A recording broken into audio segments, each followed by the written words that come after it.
Muchas gracias al Instituto de Derechos Humanos de la Universidad Católica por la invitación.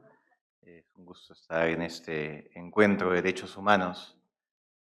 Como habrán podido notar, yo soy la cuota de género en esta mesa, lo cual me encanta.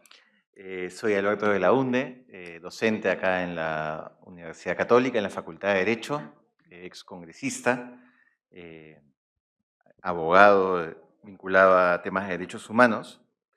Y la mesa que nos convoca el día de hoy es una mesa sobre resistencias, nuevas formas de participación y derecho a la protesta.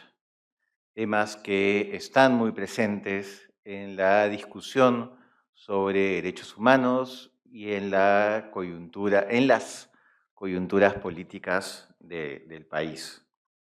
Me acompañan en esta mesa Carmen Ilizarbe, que es profesora asociada del Departamento de Ciencias Sociales de la Pontificia Universidad Católica del Perú, en la especialidad de Ciencia Política y Gobierno. Ella es coordinadora del Grupo Interdisciplinario sobre Memoria y Democracia de la universidad, miembro del Comité Directivo del Doctorado en Ciencia Política y Gobierno, miembro del Consejo Directivo del Centro de Investigaciones Sociológicas, Económicas, Políticas y Antropológicas, CICEPA, e integrante de diversas instituciones académicas y redes de investigación internacionales. Obtuvo el PhD en Política y el Master of Arts en Ciencia Política en The New School for Social Research y la licenciatura en Antropología y el Diploma de Estudios de Género en la Universidad Católica. Nos acompaña también Elizabeth Corso. Ella es socióloga, activista ecoterritorial, gestora cultural, educadora popular y emprendedora social, cofundadora de Accionando por el Clima, organización comunitaria de Lima Norte dedicada a la acción climática a través de las ciencias ciudadanas y las artes para la transformación social. Fundadora de ENCO, emprendimiento social que lleva energía solar a ollas comunes y espacios comunitarios a través de módulos portátiles, autogestionables y asequibles. Es fundadora y directora del Festival Artes y Territorios frente al Cambio Climático, FATEC. Es integrante de la Resistencia Ecológica del Callao, colectivo ciudadano que defiende los ecosistemas de la provincia constitucional. Ha recibido el Premio a la Innovación Juvenil Rural de la ONU-FIDA, becaria IREX y Climate Talent Initiative. Y está también Iris Jave, doctoranda por la Universidad Alberto Hurtado de Chile, magíster en Ciencia Política por la Universidad Católica y licenciada en Comunicación Social por la Universidad Nacional Mayor de San Marcos. Ha desarrollado investigaciones sobre justicia transicional y democracia, particularmente sobre la agencia de personas víctimas y familiares en los procesos de conmemoración, las políticas de reparaciones, la búsqueda de personas desaparecidas, así como participación política indígena y de género. Actualmente es docente del Departamento de Ciencias Sociales de la Pontificia Universidad Católica del Perú, investigadora del Instituto de Democracia y Derechos Humanos del IEPUC y miembro del Grupo de Investigación Memoria y Democracia de la misma universidad. Asimismo, es integrante del Comité Académico de la Memory Studies Association Annual Conference 2024. Un aplauso, por favor, para nuestras panelistas. Yo tendré la antipática labor de moderar la mesa y prometo intentar cumplir con los tiempos. La buena noticia es que esto no es como el Congreso de la República, donde te apagan el micro y te quedas hablando solo, pero igual voy a tratar de ir pasando papelitos que acabo de diseñar, avisando cuando queden 5 minutos, cuando queden 2 minutos, que la idea es ir cerrando la idea, y a el papel antipático de tiempo.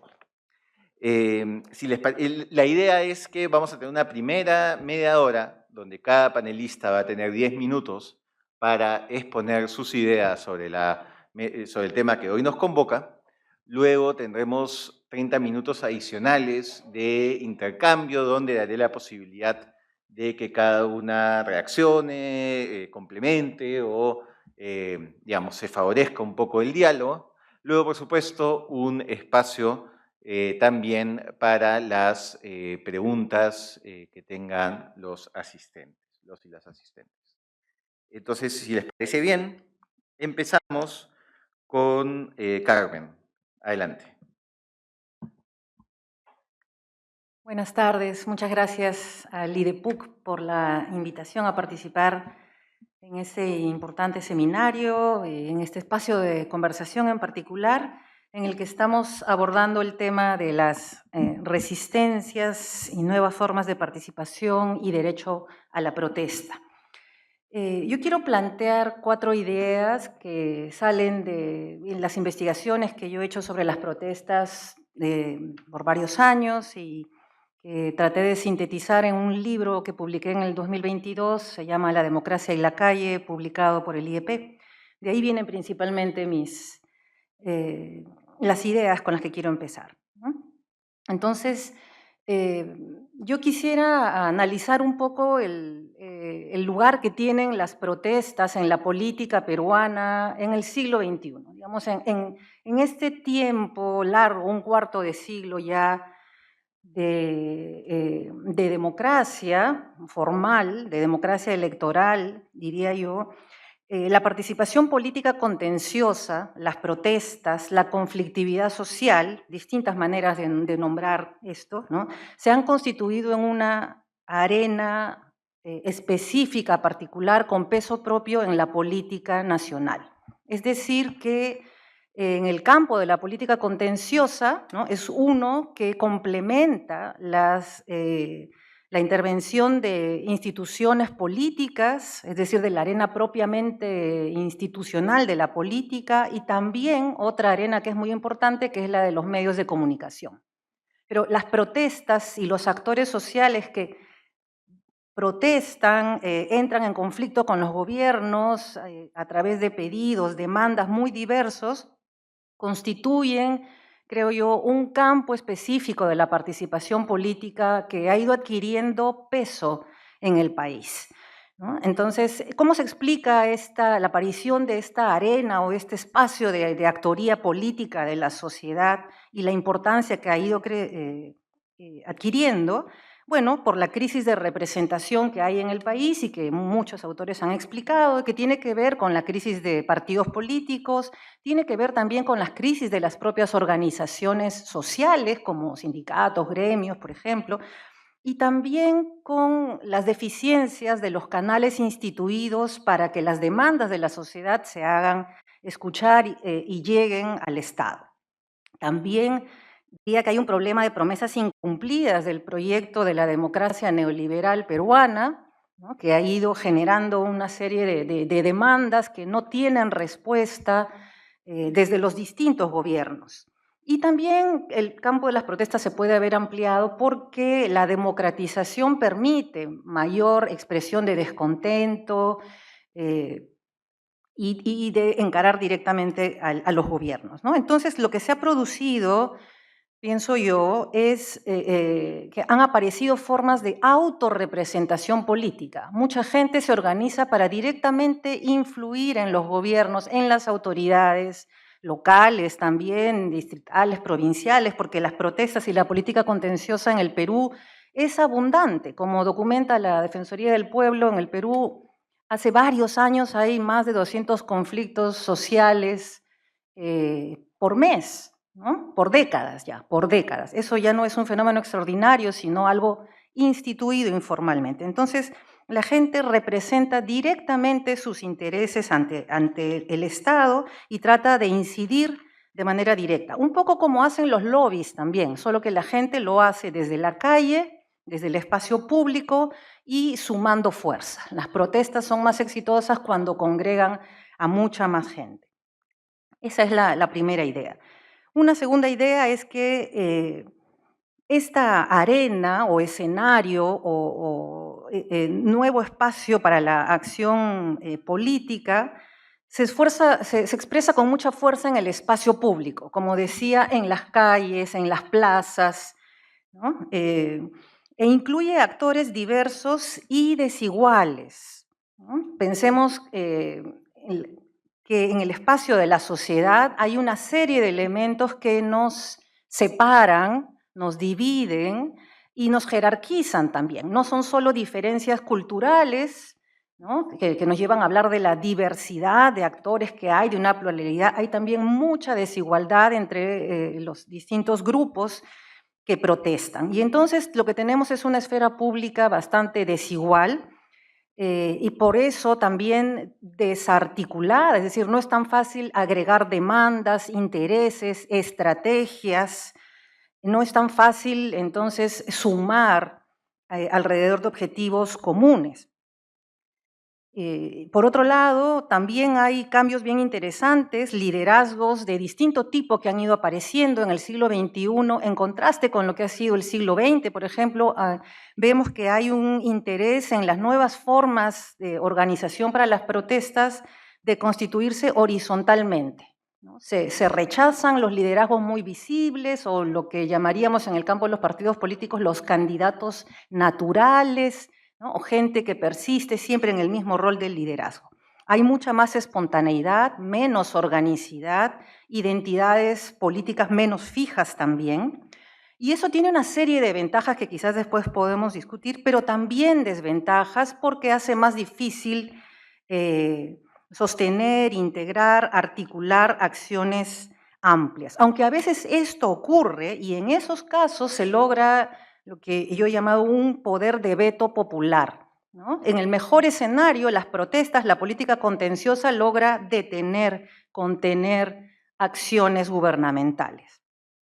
La tercera idea es que desde el 2000, ¿no?, se aprecia, creo yo, una suerte de división que podríamos llamar centro-periferia, pensando en que hay un grupo que es más importante, más influyente, más hegemónico en la sociedad desde el campo de las protestas, y grupos más periféricos, menos visibles, menos importantes, con menos peso en la política, y que tienen gramáticas de reclamación distintas, pero yo diría que el centro es un centro que hegemónicamente ha suscrito las ideas liberales, una forma de imaginar la democracia de acuerdo a los supuestos del liberalismo político que ha sido hegemónico también en el mundo desde la segunda mitad del siglo XX por lo menos, ¿no? Y entonces los sectores liberales, los grupos liberales y las gramáticas de reclamación y las demandas de corte liberal han ido teniendo mucha más fuerza a inicios del siglo XX, pero esa fuerza se ha ido un poco eclipsando y han aparecido otros discursos y otros actores que están disputando esa hegemonía desde la calle.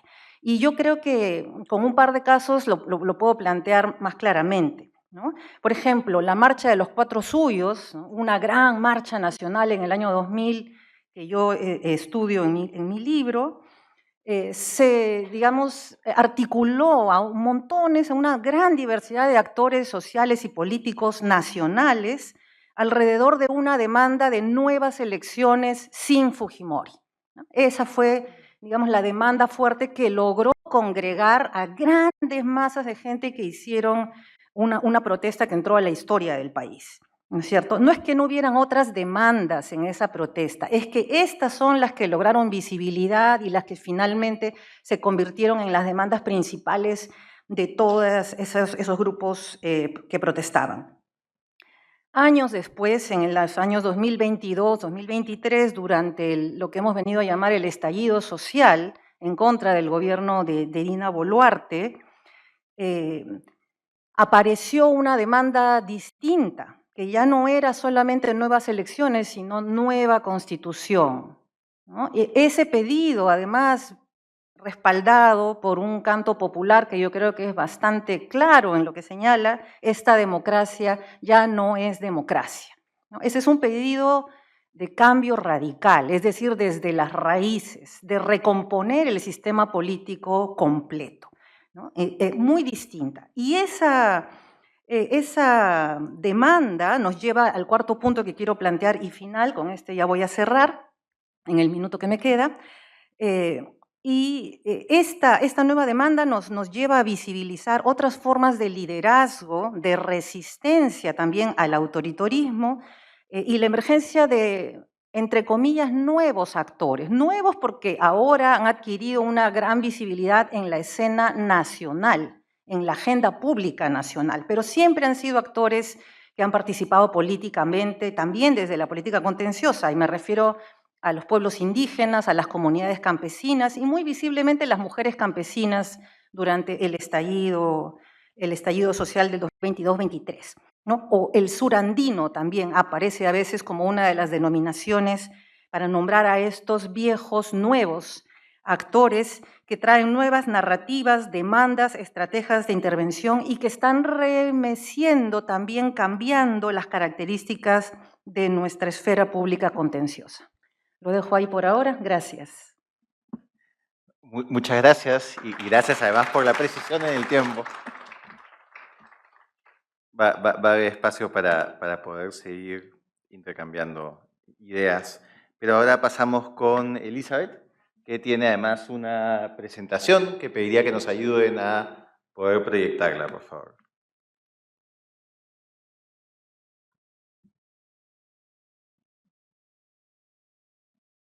¿Cómo? Sí, acá sí, lo tengo, está abierto. Pero no sé cómo... Pero no se proyecta. Ah, creo que sí, ¿no? Ahí viene. Así. Genial. Ya, ok, sí, está bien. Bueno, ¿qué tal? ¿Cómo están? Buenas tardes. Bueno, muchas gracias por la invitación. Bueno, yo de hecho estudio sociología aquí en la universidad, pero cuando me invitaron no quería dar un análisis de mi posición como socióloga, sino más bien de mi posición de lo que yo he podido ver en los últimos años en los movimientos locales, o lo que llamaríamos organizaciones locales, porque si se dan cuenta, cuando generalmente se habla de democracia o Estado de Derecho, la palabra local nunca aparece. Generalmente no se ve. Siempre se ve todo desde el lado más nacional. Y en los últimos años yo más bien he considerado o he podido ver de que hay cierto tipo de resistencias que se plantean también de los barrios y comunidades, y sobre eso quiero disertar un poco.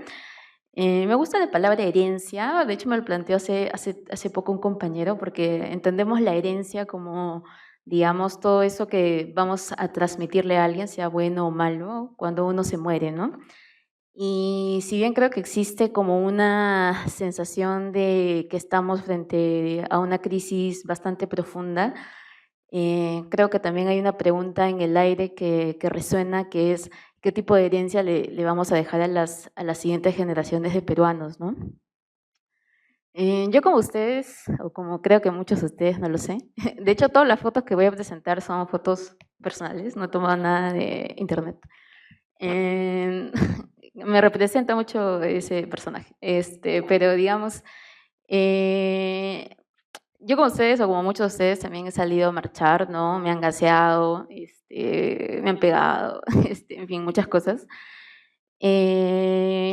Creo que siempre he organizado plantones, he estado o he visto desde el lado de la organización también, digamos, de estas marchas, la crisis en la que estamos, ¿no? Pero muy aparte de eso, quería comentarles, por ejemplo, algunos procesos, porque justamente como mencionaba la anterior ponente, a veces las marchas que hemos realizado o en las que hemos participado, pues han logrado lo que queríamos, ¿no?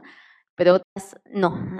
Y no solamente han sido ese tipo de marchas, ¿no? Por ejemplo, para poner algunos casos, eh, hemos visto caer muchas cosas, ¿no? Por ejemplo, cuando se quería defender la agenda por Escazú, y bueno, Alberto está acá también, que él también lo ha visto cuando era congresista, había movimientos ciudadanos que estaban empujando la agenda, ¿no?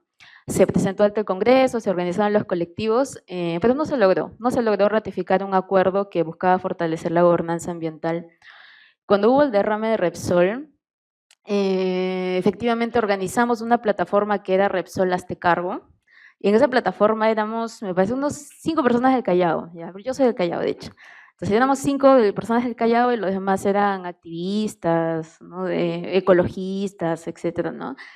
Y pudimos sostener el movimiento 2 semanas. Lo sostuvimos 2 semanas y de ahí se cayó.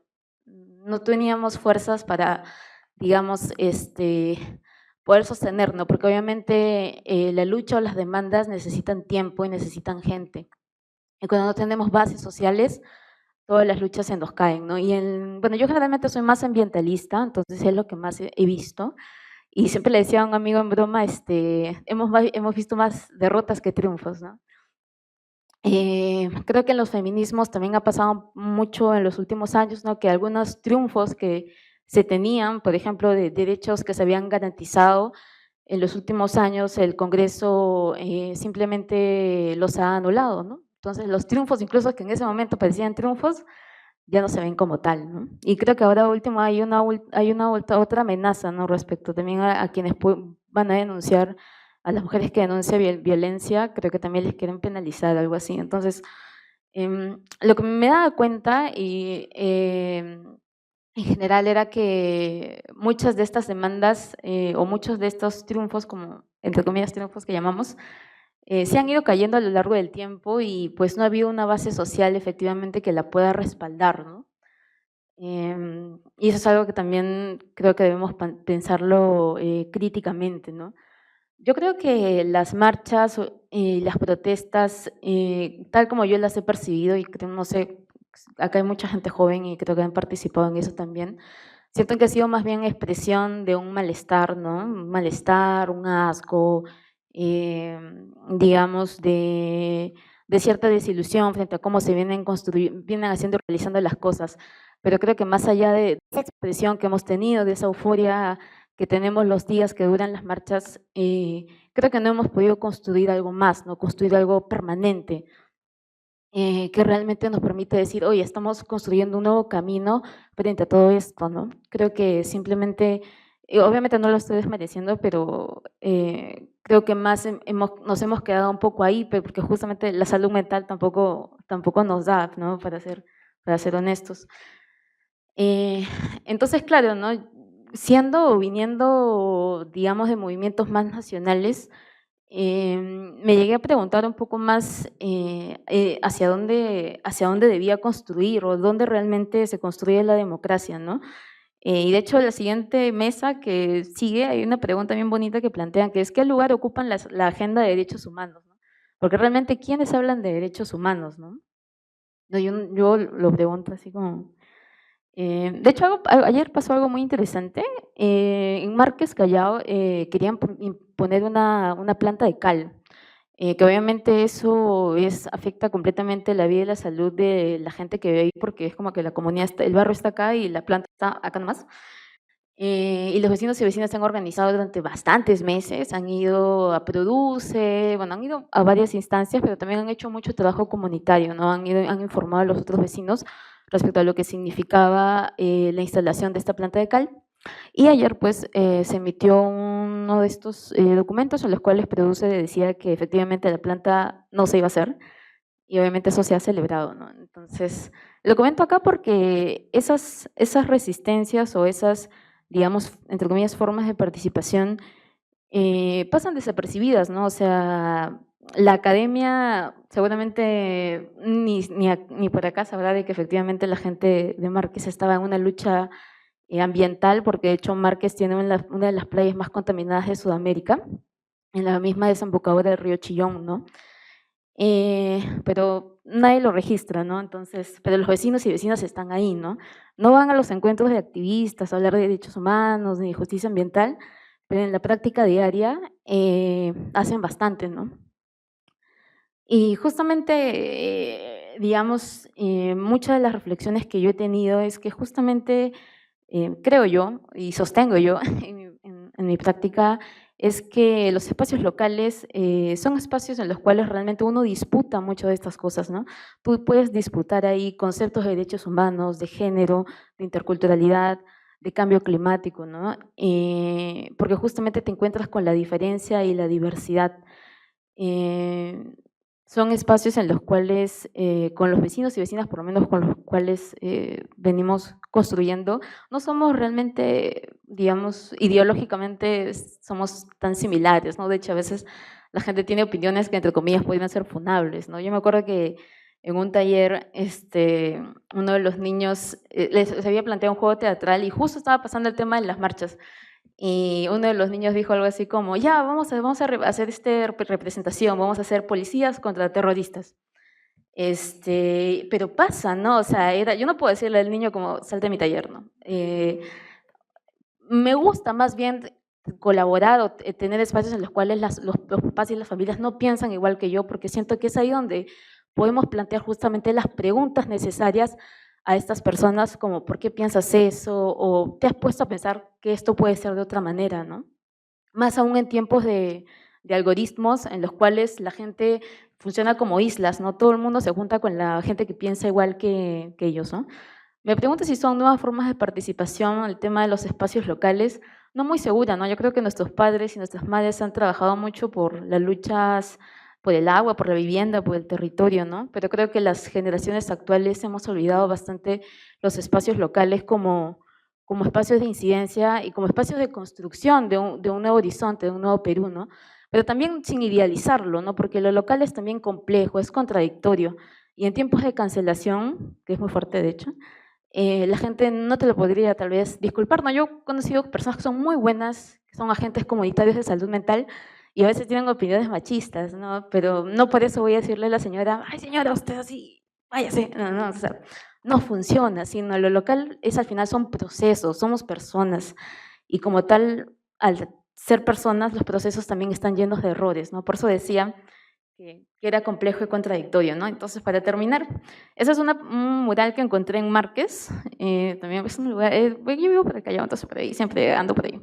Entonces, nada, creo que hay mucho que explorar en cómo se generan o cómo se realizan estas resistencias también en lo cotidiano, cómo las organizaciones locales y vecinos y vecinas que no están en la foto del movimiento nacional, cuando se apaga, digamos, esta euforia que son las marchas, las grandes marchas, al final todos regresamos a casa, ¿no? Y cuando regresamos a casa es también como, ya, pero ¿qué hacemos acá, no? ¿Qué hacemos desde el territorio que habitamos, no? Eso. Muchas gracias.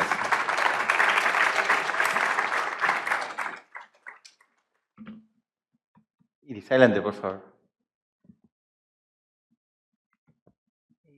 Buenas tardes, gracias también a mis antecesoras porque me permite conectar algunas de las cosas que han señalado. Ahí estamos.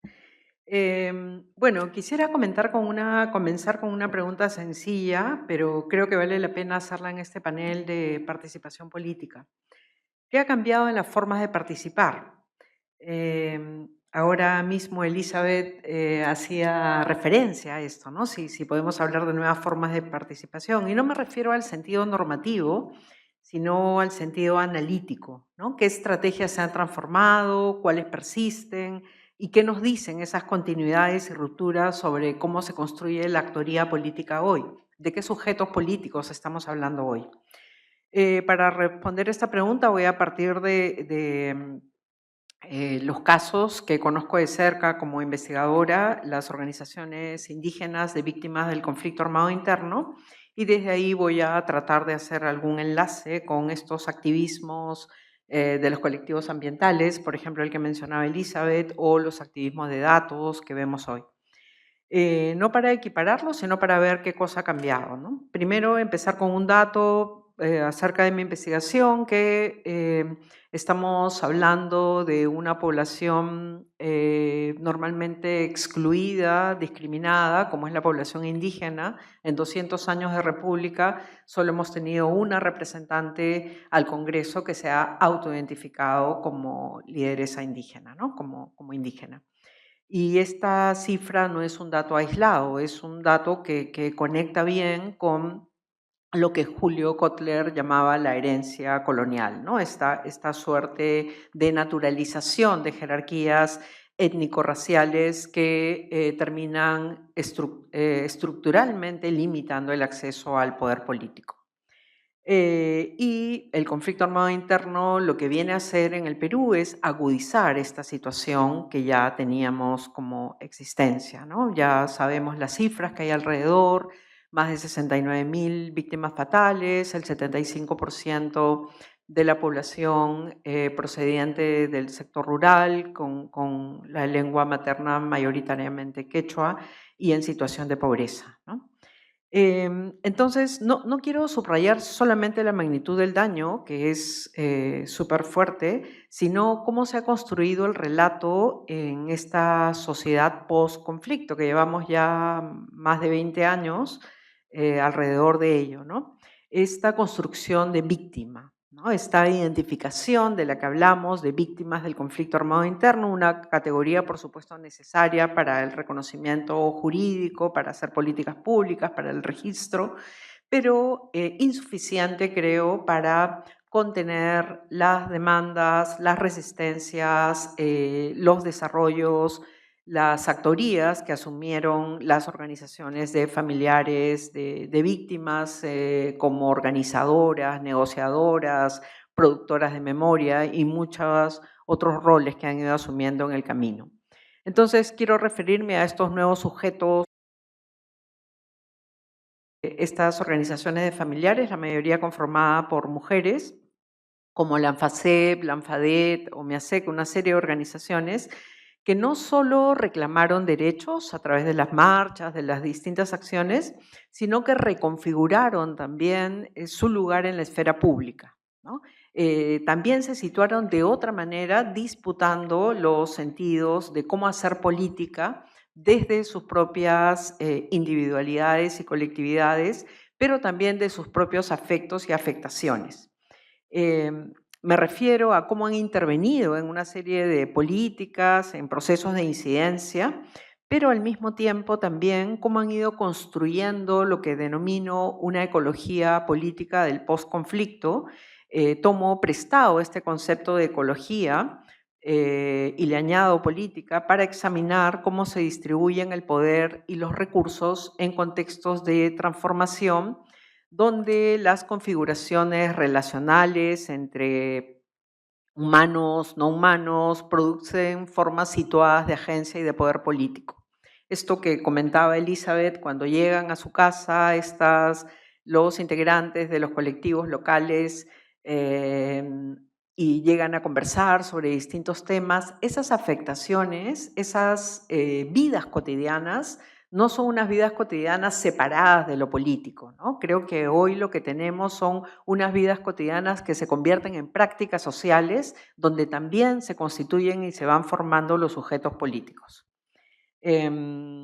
Entonces, ¿qué ha cambiado? En contraste con los nuevos activismos, si miramos formas más recientes de participación, como los colectivos socioambientales o los activistas de datos, que producen información en redes para revelar, para develar, para denunciar, para precisar, para traernos mayor información y mayores decisiones, lo que han cambiado son las herramientas y los tiempos. Los activistas de datos producen evidencia propia para disputar narrativas oficiales. Los colectivos ambientales articulan demandas locales con agendas globales en tiempo real. Quizá no tienen la base organizativa que pensábamos en los años 80, pero tienen otro tipo de organicidad que les permite asentarse y legitimarse en estos espacios.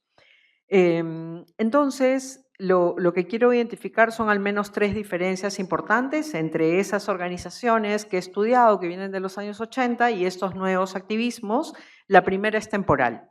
Las organizaciones de víctimas operan en tiempos largos, llevan más de 40 años en sus luchas, en sus demandas, con décadas de acumulación de luchas, pero también de legitimidad. Los nuevos activismos responden más rápido, quizá tienen menos profundidad organizativa, pero pueden aparecer de manera visible de manera más inmediata. La segunda diferencia es territorial. Las mujeres de la ANFACEP, por ejemplo, tienen una presencia física, marchan, testifican, custodian objetos, resguardan documentos, archivos, materialidades, tejidos, vestidos, y esa ha sido siempre la parte central de su estrategia. Mientras que los activismos digitales amplían el alcance, pero parecen diluir ese anclaje. Y la tercera tiene que ver más con la identidad, ¿no? Creo que es más identitaria. Estas organizaciones de mujeres, de víctimas del conflicto armado, han convertido su condición indígena o de víctimas en el argumento central de su participación. Es parte de su identidad. Es su su identidad marcada para hablarle a la sociedad o a otros actores, ¿no? En los nuevos activismos las identidades son más difusas, no siempre invocan con la misma fuerza, pero están presentes de esta manera diferenciada. Entonces, para cerrar, no propongo una jerarquía.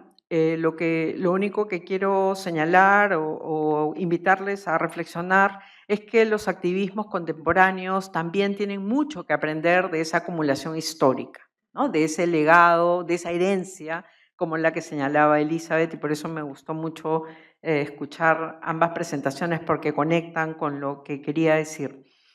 Ciertamente hay mucho que aprender de esa acumulación histórica, que la participación sostenida requiere algo más que visibilidad, requiere organización, requiere anclaje territorial, requiere una identidad colectiva lo suficientemente sólida para resistir el desgaste del tiempo.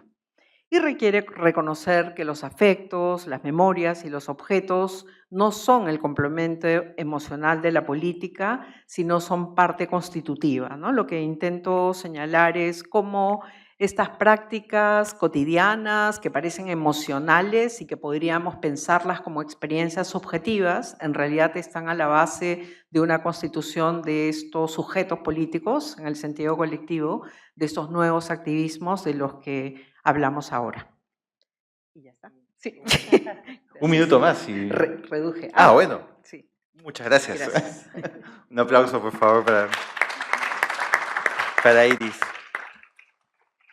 Muy bien. Entonces, ahora lo que vamos a hacer es, le voy a dar 5 minutos a cada una de ellas, 6 para Iris como premio por minuto extra. Y por supuesto la idea es que puedan reaccionar a lo dicho en la mesa, y yo sí quisiera decirle o compartir una pregunta con cada una de ustedes con el ánimo de poder profundizar lo ya tratado.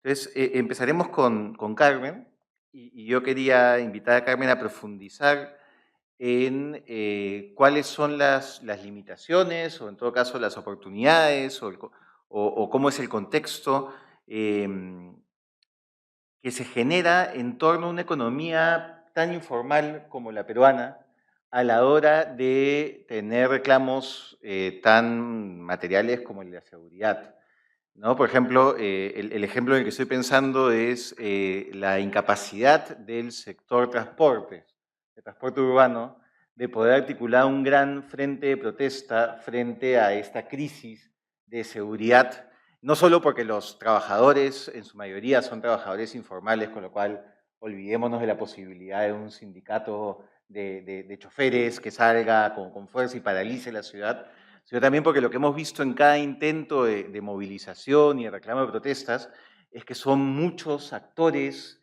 de diferentes empresas y algunos se suman al paro, otros negocian algo muy puntual y se desembarcan y terminan siendo, pese a que es un reclamo real, dramático que vemos todos los días, que genera simpatía en la ciudadanía, que genera tensión en los medios de comunicación, no logra tener el impacto de movilización que uno creería que podría tener. Y por eso quería invitarte a poder profundizar un poco más sobre este contexto informal en el cual se desarrolla, que tal vez sea una posible explicación.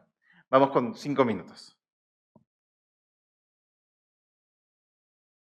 Gracias por la pregunta, que me parece compleja, difícil. Creo que prefiero partir del ejemplo, del caso concreto que tú planteas, ¿no? Los paros, las protestas que hemos visto en abundancia en el año pasado en el país y que corresponde con la forma en la que en la ciudad de Lima, en algunas otras ciudades, ha ido creciendo la criminalidad, las extorsiones, ¿no? Y bueno, yo no estoy tan metida en analizar esta protesta particular, y creo que lo que tú señalas como elementos que han debilitado la protesta ayudan a entender su debilidad, pero yo quisiera llevarlo un poco al terreno en el que yo estaba tratando de analizar cómo tenemos este nuevo espacio de presión política de la ciudadanía desde las calles, desde la política contenciosa, y cómo algunas veces se logra constituir un poder efectivo de veto, ¿no? Digamos, para detener autoridades, y cómo a veces no se puede, no se logra. Y efectivamente es fundamental tener capacidad de agregar, sumar a otros, sumar a otras personas. Y en el caso de las protestas, los reclamos por la seguridad, se ha intentado construir esto como una demanda nacional y no se ha podido, ni siquiera con fuerza en Lima, ¿no?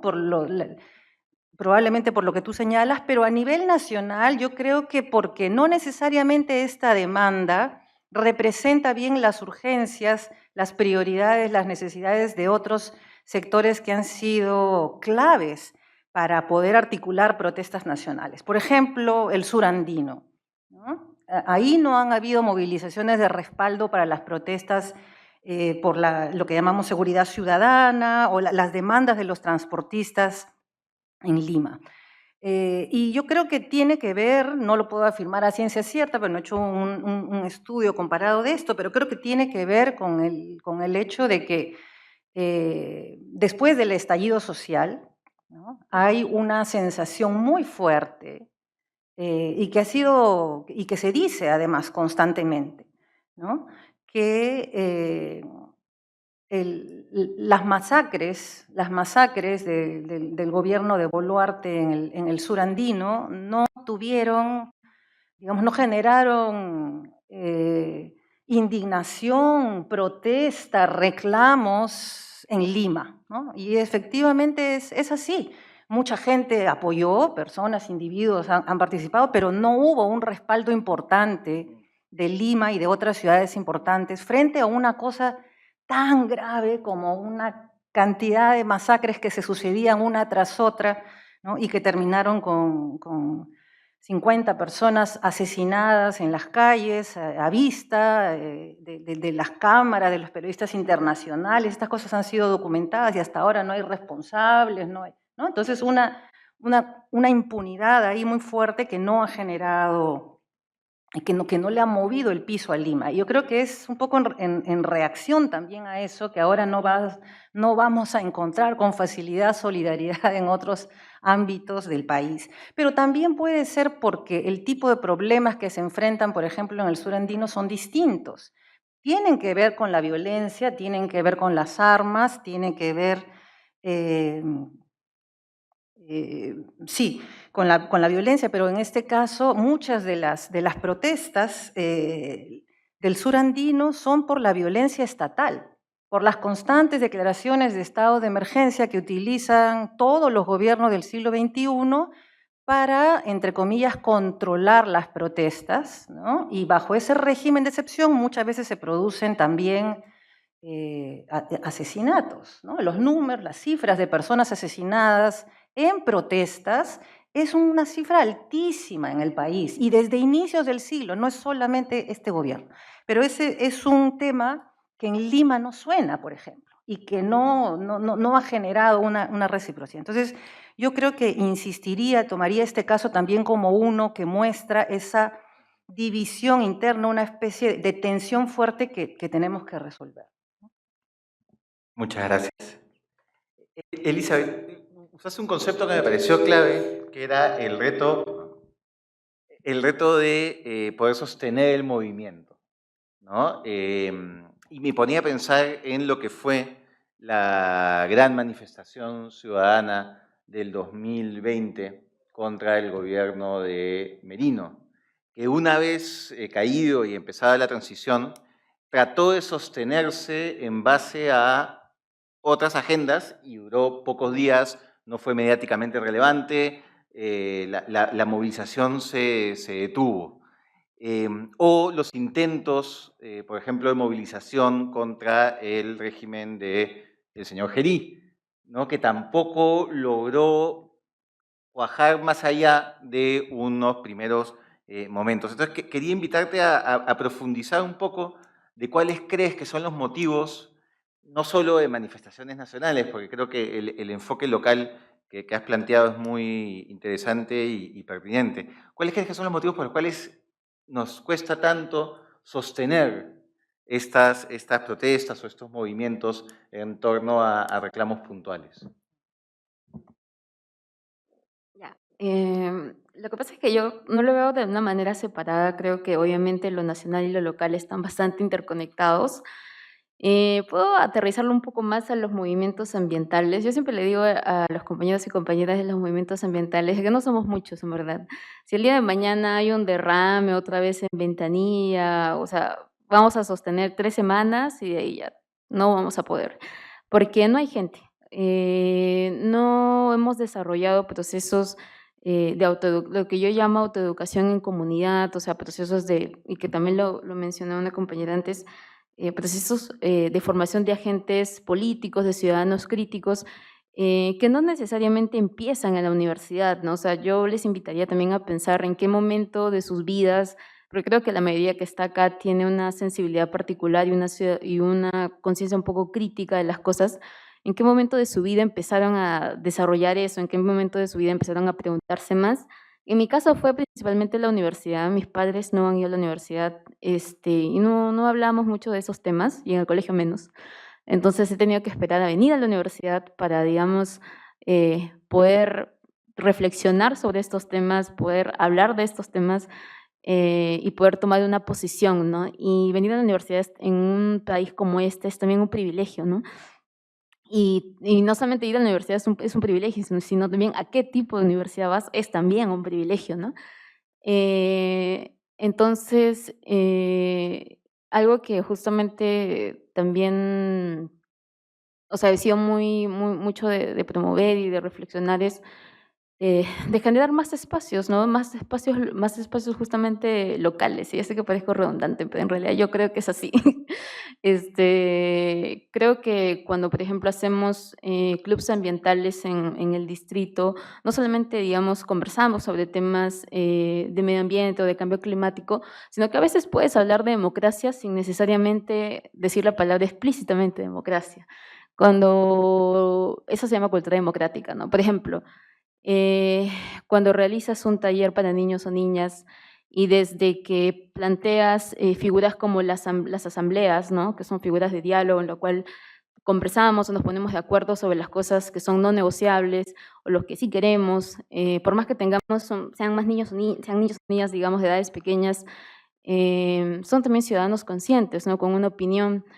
Entonces, nunca hablas de democracia, pero implícitamente introduces prácticas de cultura democrática, ¿no? Desde que cada uno lleva su tambor y trae su tambor, si se hace responsable de una tarea en el grupo, puedes plantear también, digamos, prácticas de cultura democrática sin ni siquiera hablar y mencionar la palabra democracia, ¿no?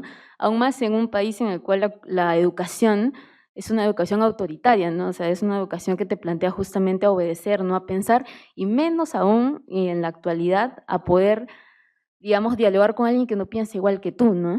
Y cómo llegas a los no negociables, a los, digamos, a lo mínimo, ¿no? O sea, digamos, a los consensos que nos permiten decir, esta sociedad es la que, digamos, nos respeta a todos y todas y podemos desarrollarnos libremente, justamente, ¿no? Entonces sí creo, por eso decía que en los espacios locales es en realidad en los cuales uno disputa muchas cosas, uno dialoga, pone en la mesa muchas cosas, que luego justamente forman a los ciudadanos y a las ciudadanas, que luego sostienen los movimientos nacionales, ¿no?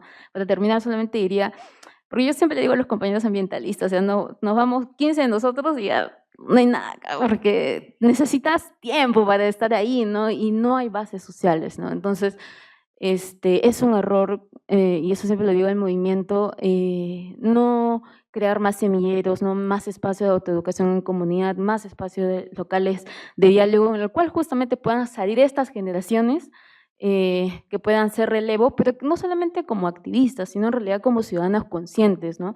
Yo creo que en verdad el gran triunfo va a ser que un día vayamos a los mercados y la gente esté hablando de derechos humanos, pero que esté realmente convencida, ¿no? Porque si seguimos viéndolo como un tema que es académico, que solamente cuando vamos a encuentros activistas hay ciertas personas que lo tienen como bandera, yo creo que al final nunca logramos expandirlos o nunca logramos realmente que sea una agenda como país, ¿no? Termina siendo una agenda muy sectorizada. Y a eso respondía un poco a la pregunta de ¿por qué Lima no responde? ¿Por qué Lima no responde? Porque, bueno, no tenemos espacios para dialogar sobre estos temas tampoco, ¿no? Muchas gracias. Iris, yo quería preguntarte sobre la relación entre estos movimientos sociales y activismos y movilizaciones que has podido estudiar vinculados al periodo del conflicto armado interno y los espacios formales de hacer política, refiriéndome a los espacios electorales, ¿no? ¿Cuál ha sido la relación entre ellos? Si es que ha habido una interrelación, si es que han podido nutrirlos. Y la pregunta va, porque uno ve, por ejemplo, la experiencia chilena, donde las movilizaciones estudiantiles de comienzos de siglo generaron lo que después fue una generación de diputados jóvenes y que después fue un gobierno 20 años después de estas movilizaciones. ¿Por qué no vemos en este tipo de movilización social, de articulación social, ese salto que se vería natural o orgánico hacia la vida político-electoral, para ponerle un término? Gracias. Gracias por la pregunta. Sí, yo creo que lo que tenemos, empezaré por la comparación con Chile, es que hay una institucionalidad de partidos políticos que todavía funciona, hay una representación más ideologizada o más ideológica de los partidos, derecha, izquierda, centro, hay un partido comunista y la gente se puede decir, soy militante del Partido Comunista, soy una persona normal y no es terruqueada, como pasaría aquí, ¿no? Entonces sí creo que hay estas diferencias notables de institucionalidad, de participación. Pero al mismo tiempo también diré que en nuestro caso, estas organizaciones de familiares han sido también convocadas por los partidos, pero con lo mismo que pasa con los movimientos indígenas, también amazónicos, ¿no? Los convocan, los ponen en la lista y quedan en el último número, ¿no? Sin embargo, creo que estas organizaciones han encontrado otras formas de acceder al Estado y de llevar una representación que no es la representación formal del Parlamento, sino una representación de sus propias organizaciones, de sus propias demandas, ¿no? Han promovido primero la ley de reparaciones con sus pros y con sus contras, con las discusiones para bien y para mal de quién puede ser incorporado o incluido como víctima y quiénes no. Por eso digo que se trata de sujetos políticos, porque deciden, se cuestionan, disputan, debaten y tienen tensiones internas y también tienen líderes o lideresas autoritarias, como en cualquier organización política. Es decir, lo que quiero decir es que reproducen de alguna manera la vida, la práctica de los partidos, como los conocíamos antes, como los que planteaba Durkheim, pero son otras organizaciones, digamos, que tienen su asiento, incluso uno puede decir que son tradicionales en su forma de gobernanza, tienen su junta directiva, su asamblea, eligen a sus líderes, participan, hacen una interlocución con el Estado, una incidencia, y consiguen las demandas, ¿no? Pueden llamar a bueno, en democracia más estable, en los últimos años ya no, pero en la democracia más estable que tuvimos hace unos años podían comunicarse con un ministro de Justicia, reunirse con las instancias involucradas con su temática, ¿no? Entonces creo que hacen otra manera, ejercen otras maneras de política, de hacerse sujetas políticas, utilizando los canales que encuentran en esta informalidad institucional que tenemos también, ¿no? Es un Estado que es permeable, también tiene unas fisuras por aquí, otras por allá, entonces por ahí entran, ¿no? Tienen una serie de estrategias para abordar esas ventanas de oportunidad que les van apareciendo en el camino. En ese sentido, creo que se comportan como sujetos políticos, aunque no tengan el nombre de partido institucional formal como los conocemos, ¿no? Muchas gracias. Tenemos tiempo para preguntas de ustedes. Así que, no sé si hay un micrófono a la mano. Si no, podemos hacerlo a viva voz. ¿Está prendido? Gracias. Ahí hay un micrófono. Quien desea intervenir, por favor, levante la mano para que puedan acercarle el micrófono. Aquí tenemos una intervención aquí. Bueno, vamos aquí primero y después con el caballero en la segunda fila. Hola, ahí. Bueno, nada, felicitaciones a la mesa. Es un tema que es muy importante, sobre todo en este contexto de vulneración y defensa de los derechos humanos ante un escenario depredador. Mi pregunta era para Elizabeth, sobre todo por el tema de ambiental.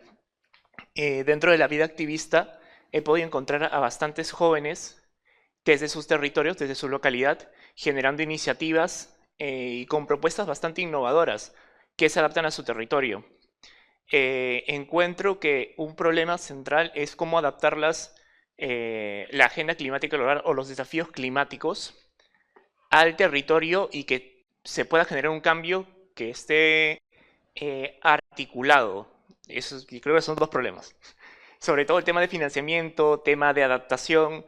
Hay conceptos que son muy teóricos, que se van aprendiendo en la misma labor activista, pero existe una brecha para el acceso a ellos. Como usted comentaba acerca de los espacios de poder aprendizaje y democratizar el conocimiento, pero encuentro un problema con la articulación. Quería consultarles si existe algunas propuestas a partir de ello, porque lo que he podido experimentar es que existen muchos activistas o muchos grupos activistas, pero tienen problemas para poder articularse y generar un impacto mayor, sobre todo porque en el escenario actual internacional y regional estamos en una crisis de financiamiento bien fuerte. Organizaciones están cerrando, incluso por escenario de organizaciones que ponen limitaciones para que exista un financiamiento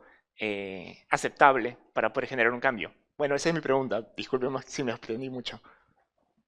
Gracias. Tal vez recogemos algunas preguntas más y luego le damos el espacio a la mesa. El caballero había levantado la mano. Perdón. Gracias. Muy buenas tardes. Quizá no sea oportuna la pregunta, pero una inquietud, ¿no?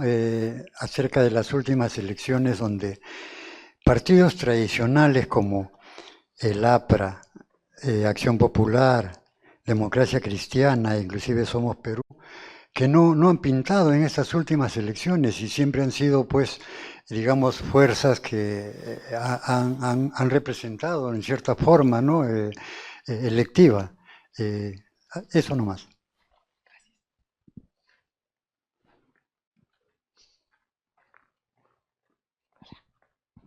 Gracias, gracias a la mesa. Mi pregunta es un poco en función de lo último que comentaba Iris, respecto a cómo hemos llegado a este nivel de terruqueo actual, ¿no? Porque si pensamos en las elecciones del 2016, eso no sucedía, o sea, no teníamos esa polarización que hay ahora. Claro, los candidatos de la segunda vuelta no eran tan en teoría, corrientes diferentes, porque los que hay ahora son, en teoría, en la verdad, es como que son iguales, ¿no? Pero, o sea, ¿qué ha pasado socialmente o ha sido un efecto post-pandemia que la polarización y el terruqueo ha crecido tanto en estos últimos 5 años? Esa es mi pregunta. Muy bien. Y tenemos una pregunta también del caballero y con eso cerramos el espacio. Buenas tardes. Gracias por las presentaciones. Y bueno, si bien vemos el tema de resistencias, nuevas formas de participación y derecho a las protestas, lo vemos siempre desde el lado de la sociedad civil o de las organizaciones a nivel con protestas nacionales o con agendas locales, como dice Elizabeth, a quien la verdad que felicito por la labor que hace, sinceramente. Pero vemos y hemos analizado lo suficiente a quien está al frente de esas protestas, que son las fuerzas de poder del Estado, Fuerzas Armadas, Policía Nacional, si a nivel de esas organizaciones que también son parte del Estado, se ha analizado desde la academia lo suficiente cómo llegar a esas escuelas, a esa formación y poder ser esos jóvenes que finalmente, porque todos nacemos o nacen civiles, se forman a través de instrumentos, organizaciones educativas, y después cuando ingresan a unas fuerzas armadas o policiales en un promedio de 18, 20 años, son personas que deben llegar con una carga emocional, ¿no? Y que se identifiquen con la sociedad en que viven. ¿No se verá que hay un quiebre también fuerte ahí en ese aspecto y prácticamente nos empezamos a ver eso como un factor más de enfrentamiento entre fuerzas del orden frente a protestas ciudadanas que son válidas? Y algo que nos divide, creo, también es, y que es una grieta que no superamos de los 80 y 90, es de que nunca tuvimos un adecuado proceso de justicia transicional, ¿no? Y esas grietas, sobre todo en el sur andino, si bien ahora se generan por los hechos de diciembre del 22 y enero del 23, esa carga viene desde mucho más atrás. Entonces, quizás podemos tener un enfoque para un acercamiento de estos sectores que son parte de una misma sociedad, ¿no? Y que no deben ser factores que dividan, sino que más bien nos hagan ver las cosas de una manera diferente y más unitaria. Gracias. Muchas gracias. Si les parece bien, les puedo dar 3 minutos a modo también de cierre para responder los comentarios y las preguntas y, por supuesto, complementar cualquier idea que consideren pertinente. Si te parece, empezamos contigo, Elisa. Bueno, respondiendo a tu pregunta, tenía 3 puntos. Yo creo que el primero es que a veces se ven que los mismos activistas se ven desterritorializados, ¿no? Generalmente, cuando participas en una organización muy nacional, es muy difícil que tú hagas un proyecto porque es como, ¿pero dónde lo haces, no? Generalmente a veces es como que te vas a otra zona que no conoces porque consideras que es un barrio que está en una condición vulnerable, entonces tienes que ir hasta allá, no sé, tú vives en Comas y te vas a Villa El Salvador, o sea, las organizaciones nacionales, sobre todo en las organizaciones activistas, en mi impresión práctica, les cuesta mucho poder aterrizar acciones que sean más vinculadas con proyectos comunitarios, porque justamente muchas veces sus propios activistas no tienen un vínculo muy, muy profundo con su territorio, ¿no? Y eso es algo que también es algo que se debe trabajar, ¿no? Lo segundo es que creo que a veces hablamos de desclimatizar la agenda climática, ¿no? En el sentido de que a veces le ponemos nombres es muy técnico, ¿no? Es como cambio climático y la gente te va a decir, ya, pero eso no lo veo en mi vida diaria. Pero si tú les dices, oye, el tema de, por ejemplo, del desabastecimiento de agua, las altas tarifas eléctricas frente a un modelo de energía sostenible como la energía solar, si hablas de problemas de gestión de residuos sólidos, si hablas de problemas de calidad del aire, si hablas de falta de espacios públicos, obviamente eso engancha más con las personas que si vas y le dices, oye, que la COP, oye, que el cambio climático, que las CNDCs, y eso también parte otra vez de venir de activismos muy académicos o muy universitarios que justamente no se vinculan mucho con los territorios, y yo creo que ahí hay una brecha técnica que se tiene que resolver porque, como decía otra vez, el tema es que no hay base social que pueda sostener el movimiento, por lo menos el movimiento ambiental urbano de Lima es muy pequeño, ¿no? Y lo tercero, cuando hablabas del tema del financiamiento, bueno, yo soy un poco crítica con las ONGs ambientales, la verdad. Pero creo que también hay una alternativa, hay una nueva alternativa, ¿no? O sea, la otra vez leía que, digamos, muchas ONGs habían asumido que siempre iban a vivir en democracias liberales, ¿no? Hasta que pasó todo este tema de los gobiernos que han ido ascendiendo de ultraderecha, etcétera, y se dieron cuenta que ya no era así, y muchas han sufrido grandes recortes presupuestales. Yo creo que en temas de financiamiento es tal vez un error pensar de que todo debe venir de fuentes institucionales, ¿no? A veces la comunidad también se organiza y todos ponen cosas, ¿no? Me ha pasado, a veces pues, la gente pone pinturas, pone comida, les regalan plantas y se pueden hacer cosas, y se pueden hacer muchas cosas, por ejemplo, de recuperación de espacios, ¿no?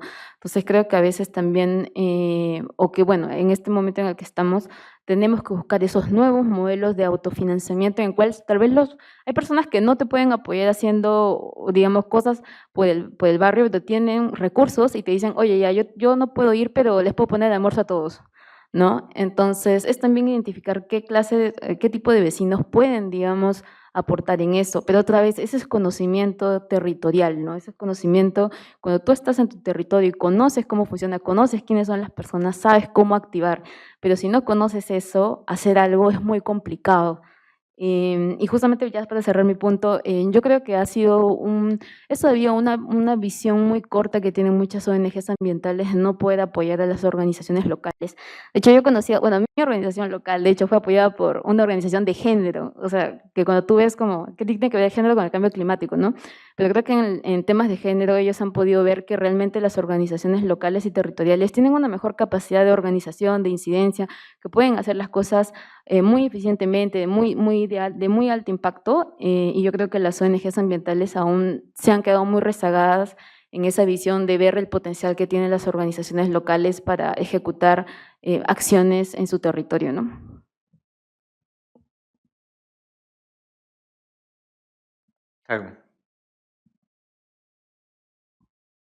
Bueno, yo creo que quisiera responder a la pregunta que planteó el señor sobre quiénes están al frente, digamos, de las protestas,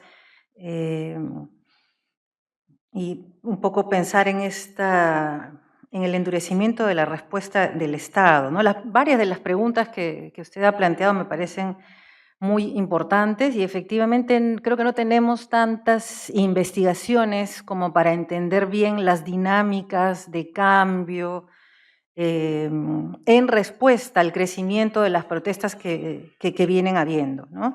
Yo estoy haciendo ahora una investigación bien distinta a la que hacía antes de las protestas y he venido estudiando el uso de las declaratorias de estado de emergencia para el control de las protestas durante todo el siglo XXI en el Perú. Y es muy claro cómo se ha vuelto un instrumento casi de gestión, que no lo es, ¿no? Porque el régimen de excepción es una cosa muy seria, es un instrumento, digamos, que funciona un poco como una vacuna, ¿no? Cuando el sistema democrático entra en una situación de crisis, se supone se puede recurrir a lo que comúnmente llamamos mano dura, legalmente, pero por periodos de tiempo que tienen que ser muy cortos, muy acotados, para resolver situaciones que no se pueden manejar a través de mecanismos ordinarios. Entonces, en los decretos empiezan a aparecer cada vez más los militares, por ejemplo, cuando normalmente la policía es la encargada del orden interno, se suspenden derechos, ¿no? Y ahí hay un mecanismo perverso, porque como han anotado varios estudiosos del régimen de excepción, Rossiter, por ejemplo, ¿no? Con cada estado de emergencia, decía Rossiter, la democracia queda más autoritaria de lo que estaba antes, ¿no? Y entonces el uso recurrente de estas medidas empieza a instalar de facto una mano dura ahí. Y empieza a veces a construir también un hábitus de mano dura, empieza a instalarse como un sentido común que ese es el gobierno efectivo. Lamentablemente estamos en un contexto global, ¿no? Que va también en esa dirección. Entonces estamos viendo las policías del mundo se van militarizando, el régimen de excepción se va normalizando y ese es un problema serio, ¿no? Efectivamente pienso que la clave está en la formación, está en la educación, pero ahí tenemos que pensar también en las tradiciones que componen, digamos, una cosa muy grande, la cultura política nacional. Nosotros también tenemos una herencia militarista, autoritaria, nuestras formas sociales, como decía Elizabeth hace un rato, incluso en las familias, son jerárquicas y autoritarias, ¿no? Entonces, estamos en un proceso, creo yo, que tenemos que pensarlo de largo aliento, porque la democracia es algo que se va construyendo en periodos largos de tiempo. Supone cambiar nuestras formas de entender cómo relacionarlos, supone también lo que planteaba Elizabeth, aprender desde la práctica qué cosa es comportarse democráticamente, más que aprender a repetir discursos, cómo tomamos decisiones, cómo nos organizamos, distribuimos las tareas, asumimos responsabilidades. Entonces, nosotros estamos en un proceso de cambiar también esas formas de interacción, ¿no? Con momentos muy tensos de enfrentamientos y con otros en los que logramos algunos aprendizajes. Yo creo que lo complejo de nuestra sociedad, en nuestro país, es que tenemos mucha dificultad para reconocernos en nuestras diferencias y desigualdades. Nos gusta saltarlas por encima para pensar que lleguemos a consensos, pongámonos de acuerdo, ¿no? Y somos bastante reacios a ponernos en los zapatos de las otras personas, a entender sus condiciones, sus demandas, desde su propia perspectiva, de su forma de vivir, habitar e incluso imaginar la democracia. Somos bastante cerrados sobre nosotros mismos. Y ese creo que es un impedimento fundamental para construir de verdad democracia, ¿no? No puedo decir mucho más, no tengo ninguna receta. Me quedo ahí. Iris. Sí, yo me referiré a la pregunta sobre el terruqueo. Creo que el terruqueo, como lo conocemos, no solamente se ha agudizado, sino que se ha naturalizado en los últimos años, ¿no? Asignando al otro sujeto, a quien creemos que es nuestro contendiente o el enemigo, asignándole una serie de descripciones que corresponden a un acto supuestamente que daña, que perjudica o que perjudica a nuestra sociedad. Entonces creo que hay una naturalización que conecta también con esto que Carmen comentaba ahora mismo, de cómo entendemos la democracia, ¿no? La democracia en medio de este contexto de desinformación, de polarización, de noticias falsas, de construcciones mediáticas o construcciones de actores políticos. Creo que también lo que termina ocurriendo es que anulamos las posibilidades de diálogo, ¿no? De ese reconocimiento del otro que es diferente, que piensa distinto, que tiene más matices. Creo que como que hemos perdido esa posibilidad de poder dialogar en el sentido de escuchar a la otra persona, de debatir, ¿no? No debatimos, solamente hay voces que vociferan más bien, ¿no? Que dramatizan, pero no hay posibilidad de intercambio, de debate, ¿no?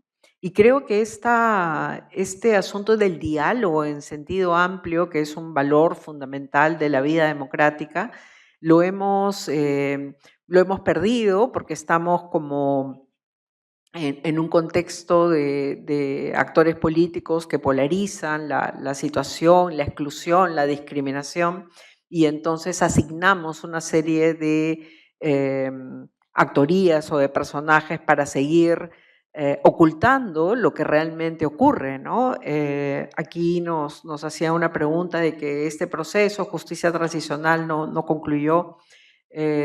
Y sí, ¿no? Que no haya presupuesto para la búsqueda de personas desaparecidas, que no haya atención en la política de reparaciones, pasa desapercibido, se quita una oficina, se abre otra, se asigna presupuesto aquí o allá y nadie se entera porque estamos como más concentrados en lo que vocifera, ¿no? En esas voces que inundan todo el espacio, la esfera política. Y entonces creo que como esta mesa plantea la acepción de participación, creo que eso es también participar, ¿no?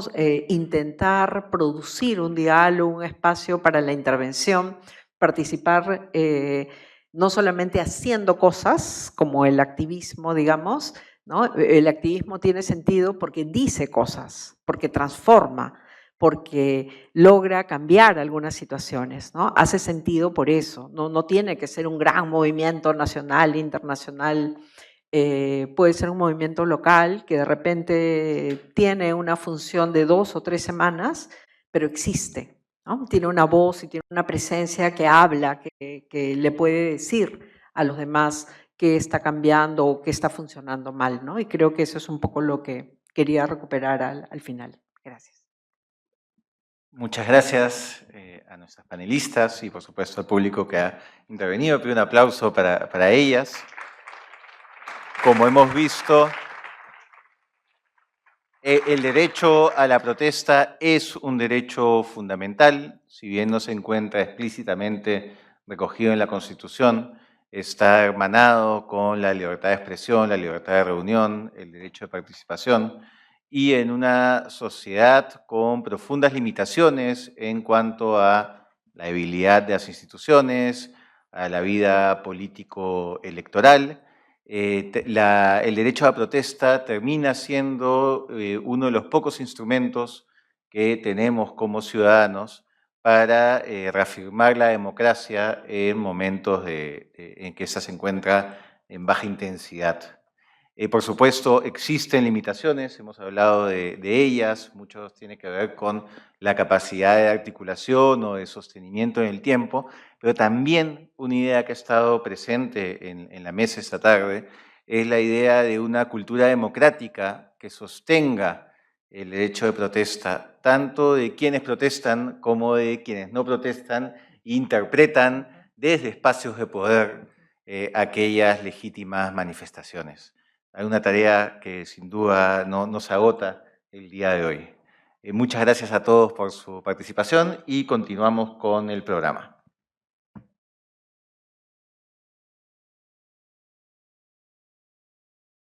Muchísimas gracias a la mesa entera, gracias Alberto, Carmen, Elizabeth, Iris. Tenemos un pequeño espacio de 5 minutos y quedan todos y todas invitados a la mesa de clausura, el realismo del urgente, reorientando el sistema bajo la ética de los derechos, donde participarán Milagros Campos, Iván Montoya y Miguel Yusti, director del IDEPOC. Y luego habrá un coffee break que disfrutarán, no dudo que disfrutarán.